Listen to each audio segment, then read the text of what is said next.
Good morning. It's Monday. After gaining an extra hour of sleep, do you not feel refreshed?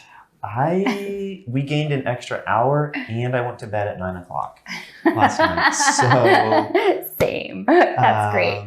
I feel a lot better today after traveling over the weekend.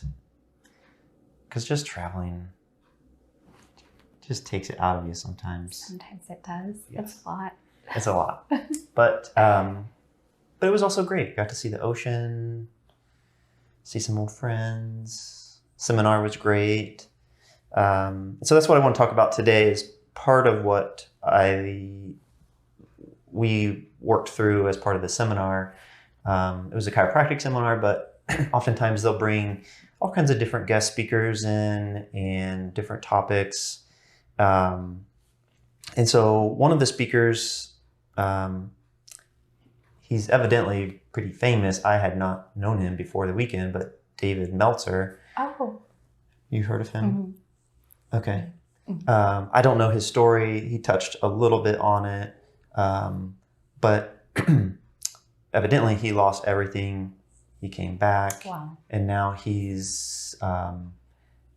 calls himself a builder of communities, which I thought was really fun and unique and cool. Because that's a lot of what we're focused on as we wrap up this year and head into next year is really focused on building our community, building them up, finding the right people that want to be part of our community, and what that looks like and what that means for them as well. But one of the big things that they talked on this weekend was finding your superpower. That's been a theme throughout the office for a while this year was, finding the superpower as an office, but also collectively as our team, right? Each team has a superpower and how we show up and bring that to the office so that our people can have an amazing experience when they come here. And so that was a question that they posed. And so then everyone was posting it all over online, like, hey, what does everyone think my superpower is? Because it's often very hard to gauge what it is for yourself. Right, or how other people might see you, or what kind of message do we send or put out there, right? We're very unconscious, I think, of a lot of those things. Absolutely. And I've done this prior to this weekend, sent out an email or a text to a group of people and like, hey, what do you think? Like, what's some superpowers of mine? Or maybe I didn't quite word it superpower, but strengths, yeah, things that you take. Typically, it's things that you take for granted because it comes so naturally to you that other people think is really amazing, and you don't even know it.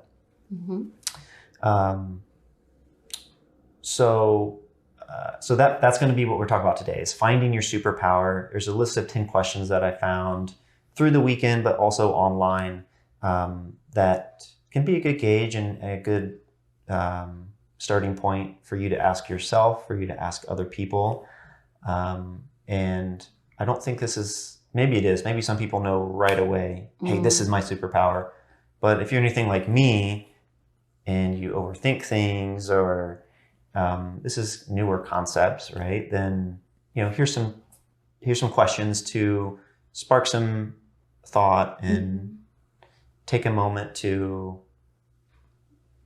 sit down and journal or, again, reach out to and have a conversation. In fact, probably the best piece of advice that I got on finding this, or they were also talking about like personal brand in relation to this, is sit down with somebody and tell them your story and ask them, hey, what parts of this really stuck out? What was interesting and unique? Because when it's our story, we don't think anything is really that interesting or unique.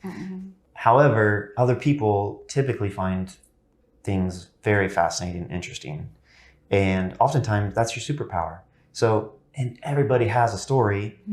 everybody has a comeback story or a come up story, right? You're the only one first one to go to college. You're the, you know, didn't have the greatest childhood, and, you know, now you're an amazing parent, right? Like, that's an amazing story that a lot of people, I think, take for granted, how amazing that really is. And that's a superpower.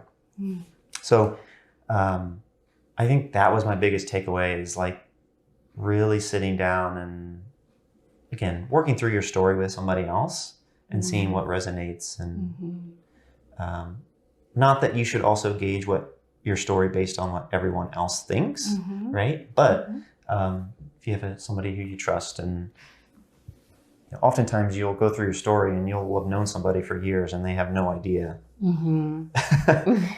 But a lot of other things might make sense. Right? Yes. So question number 1 is, what comes naturally to you? I think, again, this is something that because it comes naturally, you kind of just take it for granted. Right? Sometimes it's being empathetic. Sometimes it's being a good listener, right? Like you often don't equate that with a superpower, but a lot of other people see that maybe as your greatest strength, right? I think also when we look at this, there's actually a podcast I was listening to on the way in, and they were talking about, it was Leanne Rimes. She had a podcast. Yes. So she was interviewing some performance coach, and they were talking about, with Leanne, how she has a hard time turning it off, right? Being Leanne versus Leanne Rimes. Okay. Yep. And so I think people can really relate to that too, because sometimes it's hard to turn off, mom mode, or like you never get to escape a lot of the times. That's interesting. Or, if you're in like build mode at work, it's hard to come home and turn that off, right? And put on the different hats, or take off all the hats and just focus on yourself. Exactly. The other thing though that was really cool this weekend was, like, they talked about, right, like superheroes are normally kind of two different people, right? You've got, like, Superman was Clark Kent, and Superman, like Bruce Banner and the Hulk. That's right. Right? And so I think the other amazing part of this is, like, you don't always have to be in your superpower. Right? Like, Peter Parker. That's right. You don't have to be in Spidey mode. Yes. All the time. All the time. That's great. Yeah. I love that analogy. So maybe what comes naturally to you, but is maybe not something that you're doing all the time. Right? Right. Well, if you're any type of integrated human being, you definitely need that rest, recoup, recover process, time, or even just time to think about, what happened while you were using your superpower. Yes. Yeah. So again, question number 1 was what comes naturally to you. A lot of times we don't recognize it, or we take it for granted because it's something that comes so naturally to us. And I experienced that last thing about, we think that everyone else has them too. It's kind of like that thought process of you give love the way that you receive it, because you're in your own body and you're in your own heart and mind space, that we take it for granted because we, in our space, think that everybody else does that way too, because that's the way that we do it. Yeah. Yes, for sure. That's interesting. So number 2 is, what fills you with passion? This is a tough one because it's focused on you, right? It's not what do your parents want your superpower to be, or what do you think your superpower should be, or what's the story you've created, I have to be this person. That's right. To be a good parent, to be good at. That's right. At whatever your trade is. That's interesting. They call those unconscious family contracts. We make some unconscious family contracts, unspoken ones even at times, but to actually, again, earn love, because, it's filling our parents with joy that we become a lawyer or a doctor or those things. So what fills you? And I think that's where a lot of times sitting down with that and unfortunately for a lot of people, it's going to be, wow, like doing some deep inflection on like, okay, well, I have been this way because I feel like it's not what I have always wanted. So how do I pivot from that? How do I start to stop self-abandoning? So there's a bit of self-abandonment in that when we work, most of our lives to fill and fuel other people without recognizing like, wow, I was born with these special superpowers or gifts, or I was, that's so interesting. Yeah. But doing the deeper work of really understanding like, what drives me, what makes me happy. Yeah. Mm-hmm. Number 3 is what makes time disappear? And this is fun because time's an interesting construct anyways, as far as, we've all got 24 hours in the same period or in a day. And, but what, if you can think back to even as a child, right? Like what would you sit in your room and do? Or where did you just completely lose track of time at? I think that can speak a lot to, probably a lot of the skills that you have now, a lot of the, like for me, when I look back at when I was a kid and I would be hours in my room, it's so strange what I would do. I would like take all my little Matchbox cars and just like line them up, like around the whole room, like end to end, line them up, or put them in colors, or put them like, I was very like, it was just organizational, and it was just like, and then we would, I would like do this whole like train thing, but it wasn't like, it's just fascinating, like what I would spend time doing, right? Yes. So, I look back and it's like, yeah, that kind of makes sense with like my personality, and I see my daughter do a lot of the same things, not with cars, but she's got to have a checklist for her dolls to, get ready for vacation, That's so great.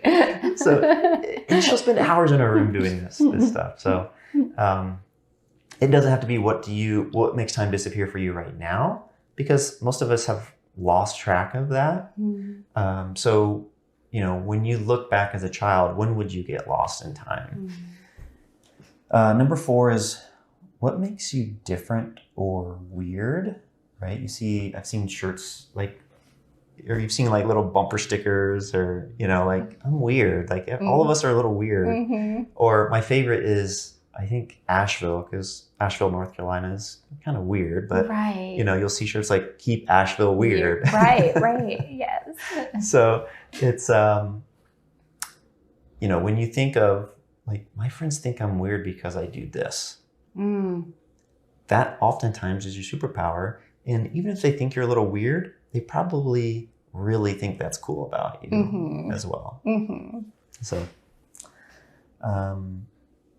number 5.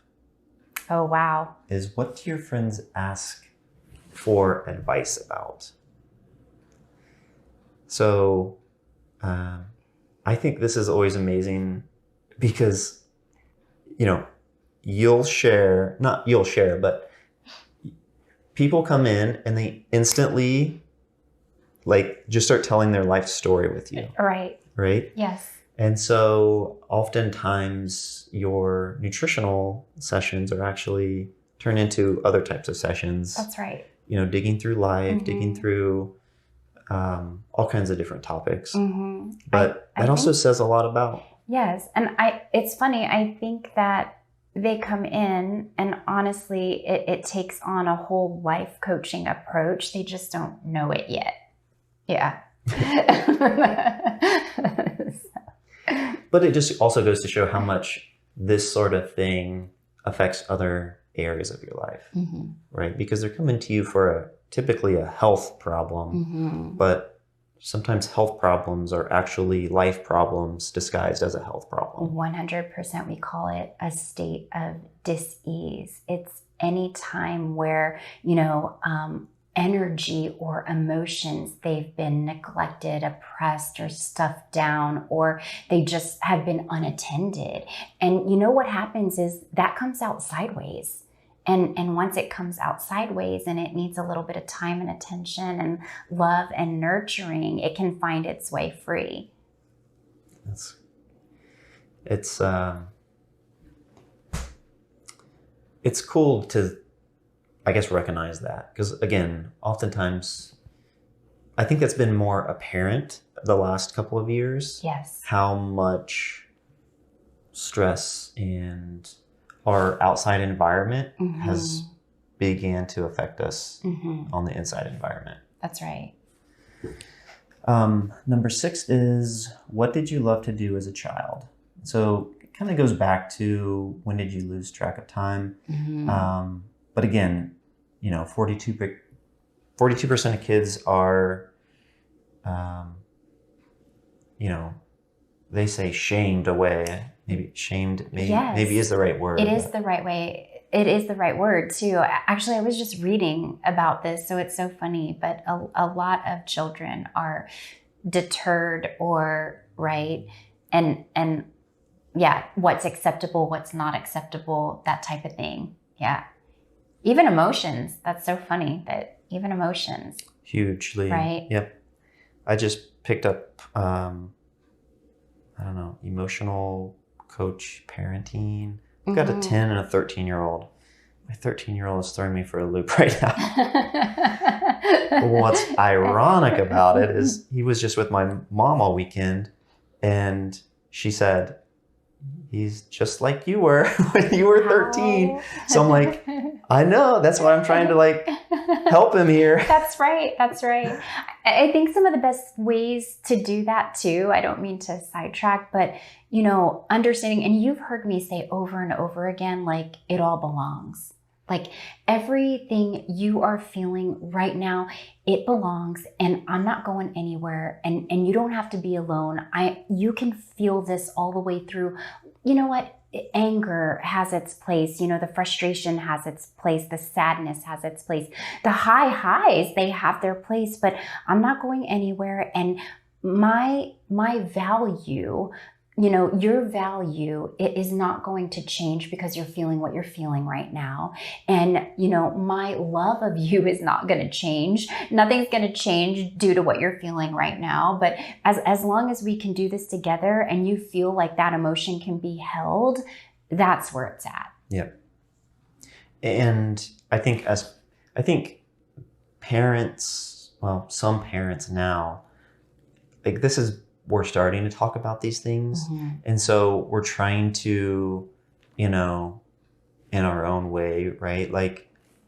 Focus on allowing our kids to be able to, recognize what their superpowers are. Yes. And understanding one kid is completely separate than another kid's. Yes. And oftentimes I think we're also, because we look at this in a school setting as well, right? How do you Societal. learn? How do you learn? What's your, kind of your superpower that way? So it's I'm really hyper-focused right now on, okay, they have superpowers. That doesn't mean that they have to necessarily conform. They have to follow the rules, but it doesn't have to fit into expectations from everyone else. And I can tell you, right? And I can tell you, because I've got 2 creatives on my hand, and creative expression, we're all about it. It also, I can share a little bit, goes back to my childhood when you were asking me what I was doing. Well, there were clothes everywhere, all over. I would costume piece things together. I don't know, I'd be giving concerts and talks and all sorts of things. And it was a lot of fun, but I look at my kids the same way. My daughter is exactly exactly the same way as I am, but I kind of love looking in to the window of their little, souls and spirits and watching like what they are becoming, because it definitely ties back, to, Olivia was big into costumes, and lo and behold, she's a party princess. Yes. Number 7 is, what would you do if money did not matter? I love this question. Yes. And it's fitting because you could go play the Powerball and win almost $2 billion today. Right? So somebody's about to find out. What would you do if money didn't matter? Exactly. Yeah. And I think this is important because how many people do you see that play Powerball and make a lot of money but still come up feeling empty and unfulfilled? Oh, right? It's an amazing statistic. If you look at lottery winners, right? I think it's like 10 years they've lost it all. Right. That's crazy. It is crazy. There's a reason for it. There is a reason for it, and it's because they haven't tapped into their superpower, their essence. Right. What they really want to do with life. So hopefully whoever wins this does do that, because that's a lot of money to lose. Or if they're worried about it, they can give it to me and I will happily figure out how to help them not lose it. Number 8 is, which answer comes up the most? So I guess as you look back at these answers, or as you're thinking about these questions, if there's always the same sort of topic or the same answer that's constantly pulling up with all of these questions, that's your superpower. Mm-hmm. Don't overthink it. Keep it simple.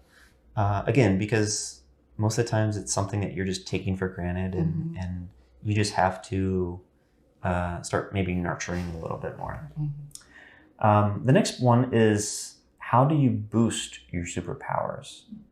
So I love this because, again, oftentimes this is something pretty new to people, or they think, well, I just have this position in my office. Even if I know what my superpower is, like, it's not gonna really make a difference or help, or like, it's not a huge deal. Like, who am I?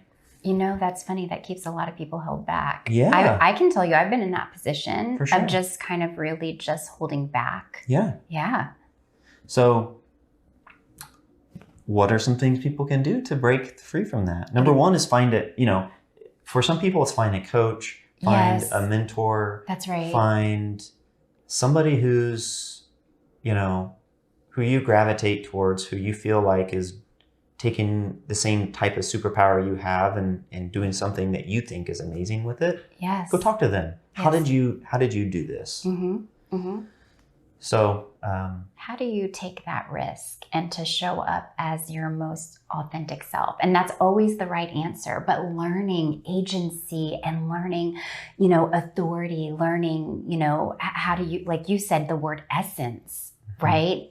It was meant to be, you have an essence because it was actually meant to be put out there in the world. Right, yeah. And it doesn't have to be, I've got 6 million followers on Instagram. Most of the time it's very quiet, by the way. This is a very quiet, just way of being. Helping out in the church, yes. Bringing that superpower, right? Or at the school, or with your kids, or exactly, with someone else's kids, in something that's really important to you, actually, too, like charity work, something that's close to your heart. We've talked about Turning Point here, and that's definitely something very close to my heart. So yeah. So, but don't be afraid to boost that, right? Like, once you start, and really it comes down to, the number 10 is, how do you become a superhero? It's the first step, right? Like, number 1, I don't want to be like, here I come to save the day. Exactly. So it's that first step. It's just, number 1, recognizing or taking the time to figure out what it is, but then don't just figure it out and sit on it, right? Figure it out and take the next step. What's one thing that I can do today to magnify that superpower, or to show that superpower, or just sit with it and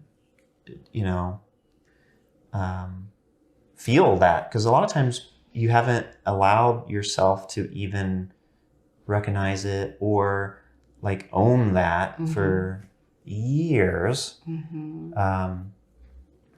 But if you're struggling with, with these questions, my first recommendation would be to, take a couple friends and say, hey, this guy said this weird challenge on a podcast I was listening to, like, what's my superpower, right? Put it out on Facebook. Yeah. You're going to be amazed at if you have the audacity to put out there, hey guys, I'm trying to learn a little bit more about myself. What would you say my superpower is? You're going to get some amazing answers. Yes. You might also get like, I don't know, something about your cooking or something like that, but maybe that's a superpower. You might get some funny ones too, but no one's gonna, first of all, it's not gonna be empty. No one's not gonna answer. Right. And number two, you're gonna be surprised at the answers. Yes. And number three, it's gonna be, people are going to see that and say, wow, good for them for taking the time to even ask these questions about themselves. Yeah. I want to ask our listeners, I say, hey, drop us a line. That's right. Right? Hey, give us some insight into what you're thinking. What do you think our superpowers are? If you've interacted with us, what are our superpowers? We would love to know that. So that's our challenge. Find your superpower, magnify it. If you have a superpower that'll help our superpowers, reach out with that as well. But yeah, again, that's pretty cool. That's a good question. What's our superpowers? Maybe we'll post that online today and see what kind of response we get back as well. So that's all for this week. Thanks, everyone.